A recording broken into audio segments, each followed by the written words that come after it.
Hello అండి. Welcome to our channel Jyothi healthy kitchen. ఈరోజు మన కిచెన్లో మనం ఒక హెల్తీ బ్రేక్ఫాస్ట్ రెసిపీని చూద్దాము. ఎప్పుడూ చేసుకునే రొటీన్ బ్రేక్ఫాస్ట్ కాకుండా సింపుల్గా ఎటువంటి పిండిలు రవ్వను యూజ్ చేయకుండా డిఫరెంట్గా చేసుకునేటువంటి ఒక బ్రేక్ఫాస్ట్ని చూద్దాము. ముందుగా ఈ విధంగా స్టవ్ వెలిగించుకొని ఒక గిన్నెని పెట్టుకున్నాను. ఇందులోకి ఒక కప్పు వాటర్ని వేడి చేసుకొని ఒక అర స్పూన్ వరకు సాల్ట్ని యాడ్ చేసుకున్నాను. ఈ విధంగా వాటర్ అనేవి మరుగుతున్నప్పుడు ఒక కప్పు సేమియాని యాడ్ చేసుకుంటున్నాను. ఒక కప్పు వాటర్కి ఒక కప్పు సేమియా అయితే సరిపోతుంది. ఈ విధంగా సేమియా అంతా ఉడికి దగ్గరికి పడేంత వరకు ఉడికించుకోవాలి. ఇలా ఉడికించుకున్న తర్వాత స్టవ్ ఆఫ్ చేసుకొని ఈ సేమియాని పూర్తిగా చల్లారబెట్టుకోవాలి. ఈ సేమియా చల్లారేలోపు మిగతా ప్రాసెస్ చూద్దాము. మరొక గిన్నెలోకి తురిమినటువంటి క్యారెట్ని ఒకటి యాడ్ చేసుకుంటున్నాను. అలాగే సన్నగా కట్ చేసుకున్న కరివేపాకు, కొత్తిమీర, అలాగే 2 పచ్చిమిర్చిని కూడా యాడ్ చేసుకుంటున్నాను.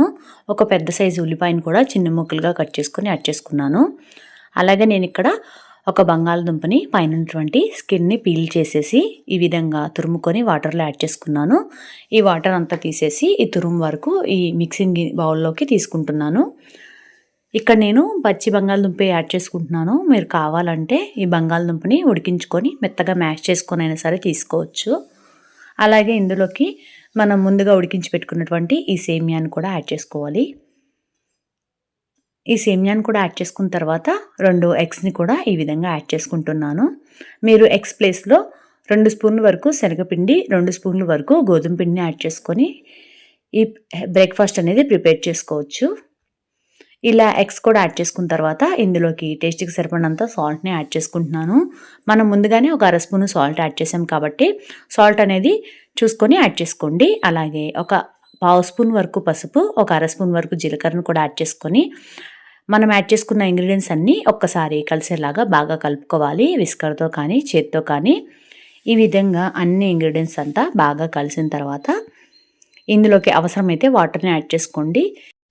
ఇక్కడ మనం సేమియా ఉడికించేటప్పుడు ఒక కప్పు సేమియాకి ఒక కప్పు వాటర్ని యాడ్ చేసుకున్నాం కాబట్టి వాటర్ అనేవి కొంచెంగా యాడ్ చేసుకోవాల్సి వస్తుంది. అదే వాటర్ కనుక కొంచెం ఎక్కువగా యాడ్ చేసుకున్నట్టయితే ఈ వాటర్ అయితే యాడ్ చేసే పని ఉండదు.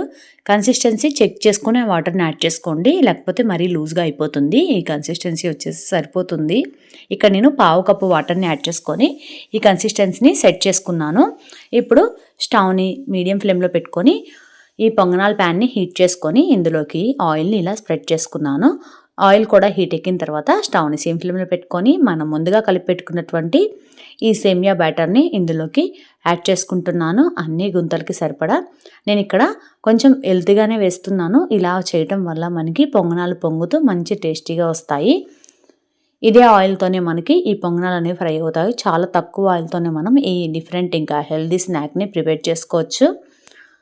అలాగే ఈ రెసిపీ మీకు నచ్చిందని అనుకుంటున్నాను. నచ్చితే మాత్రం తప్పకుండా లైక్ చేయండి. మీరు కూడా ఈ రెసిపీని ట్రై చేసి మీకు ఎలా వచ్చిందో నాకు తప్పకుండా కామెంట్ సెక్షన్లో కామెంట్ చేయండి. అలాగే ఇలాంటి మరెన్నో అప్డేట్స్ కోసం వెంటనే మన ఛానల్ని సబ్స్క్రైబ్ చేసుకొని పక్కనే ఉన్నటువంటి బెల్ ఐకాన్ని ప్రెస్ చేయండి.